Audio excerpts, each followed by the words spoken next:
សម្រាប់ខ្លួនខ្ញុំផ្ទាល់ឲ្យទៅពេលទំនេរខ្ញុំតែងតែ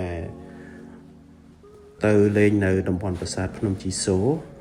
ពីព្រោះទីនេះគឺជាកន្លែងមួយដែលមានប្រាសាទបុរាណដែលមានវ័យចំណាស់មួយហើយនៅទីនោះគឺមានបរិយាកាសធម្មជាតិគួរជាទីចាប់អារម្មណ៍ក៏ដូចជាស្រស់ស្រាយហើយអ្វីដែលខ្ញុំមិនភ្លេចខ្ញុំតែងតែចូលទៅដល់ទូប៉មកណ្ដាលនៃទូប្រាសាទភ្នំជីសូរដោយខាងក្នុងមាននៅរូបពុទ្ធបដិមាក៏ដូចជាខាងព្រហ្មញ្ញសាសនាខាងព្រះពុទ្ធសាសនាដែលយើងអាចចូលធ្វើការគោរពបួងសួងបែបបន់ស្រន់ដើម្បីសុំពរសំជ័យហើយអ្វីដែលខ្ញុំបានសួរលោកតាអាចារ្យប្រចាំការនៅទីនេះគាត់ថាតែងតែមានអ្នកតូចអ្នកធំតែងតែមានគ្រូស្នងបារមីតែងតែមានគេហៅថាពុទ្ធបរិស័ទប្រុសស្រីចូលទៅធ្វើការបួងសួងបែបបន់ដើម្បីសុំពរសំជ័យសុំលាភសុំសំណាងហើយអ្វីដែលសំខាន់ខាងក្នុងនោះគឺ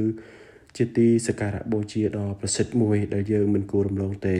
ហើយសម្រាប់ខ្ញុំតែងតែទៅទីនោះពីព្រោះនៅពេលដែលខ្ញុំបានទៅហើយធ្វើឲ្យអារម្មណ៍ខ្ញុំស្រស់ស្រាយធ្វើឲ្យខ្ញុំសប្បាយចិត្តហើយអ្វីដែលសំខាន់មួយទៀតគឺខ្ញុំទទួលបាននូវចំណេះដឹងបន្ថែមពាក់ព័ន្ធជាមួយនឹងប្រាសាទភ្នំជីសូរហើយទទួលបានអារម្មណ៍ស្រស់ស្រាយជាមួយនឹងបរិយាកាសក៏ដូចជាទេសភាពនៅទីនោះ